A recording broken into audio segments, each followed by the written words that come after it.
అసలు ఈ గుడంబైపాల్ రెడ్డి బీఆర్ఎస్ ఉన్నాడా కాంగ్రెస్ ఉన్నా క్వశ్చన్ మార్క్. కానీ బీఆర్ఎస్లో గెలిచిండు, కాంగ్రెస్ పార్టీ కండువా కప్పుకున్నాడు.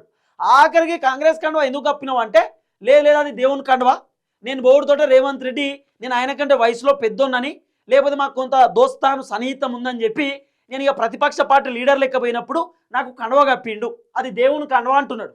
కాంగ్రెస్ కండువాకు దేవుని కండువాకు తేడా ఉండదా?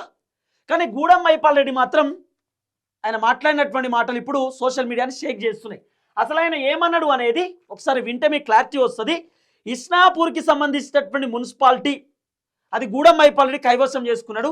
గూడెం మైపాల్ రెడ్డి వలన గూడెం మైపాల్ రెడ్డి గట్టిగా ఫైట్ చేయడం వలన దాదాపు పడాన్ చెరువుకు సంబంధించినటువంటి కాన్స్టిట్యున్సీలో 5 బీఆర్ఎస్ మున్సిపాలిటీలు వచ్చినాయి.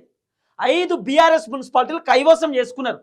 ఒకటి ఇస్నాపూర్, హైదరాబాద్కి దగ్గరే ఉన్నటువంటి ఏదైతే ఇస్నాపూర్ మున్సిపాలిటీ ఉందో అది కూడా బీఆర్ఎస్ పార్టీకే కైవసమైనటువంటి పరిస్థితి.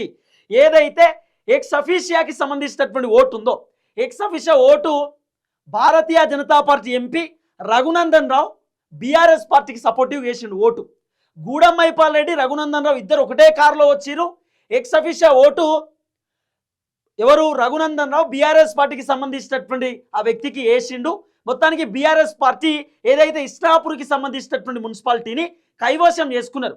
అట్లనే బీజేపీ పార్టీకి సంబంధించినటువంటి కౌన్సిలర్లు అందరూ కూడా మ్యాక్సిమం బీఆర్ఎస్ పార్టీకే సపోర్ట్ చేసేటటువంటి పరిస్థితి. మొత్తానికి బీఆర్ఎస్ పార్టీ ఇస్నాపూర్కి సంబంధించినటువంటి మున్సిపాలిటీని కైవసం చేసుకున్నది. ఎప్పుడైతే రఘునందన్ రావు వచ్చి ఎక్స్ అఫీషియా ఓటు వేసిన తర్వాత గూడెం మైపాల్ రెడ్డి ఇక కన్ఫర్మ్ అయిపోయింది ఇస్నాపూర్కి సంబంధించినటువంటి మున్సిపాలిటీ బీఆర్ఎస్కే వచ్చింది అని తెలిసిన వెంటనే బయటికి వచ్చి ఆయన కొట్టినటువంటి ఒక సినిమా డైలాగ్ మీరు చూడాలి. ఇక గూడెం మైపాల్ రెడ్డి ఏమన్నాడు, బుల్లెట్ దిగిందా లేదా చూసుకోండి అన్నాడు. బుల్లెట్ దిగిందా లేదా చెక్ చేసుకోండి అన్నాడు. బుల్లెట్ దిగిందా లేదో చూసుకోండి. బుల్లెట్ ఎంత పవర్ ఉంది? హలో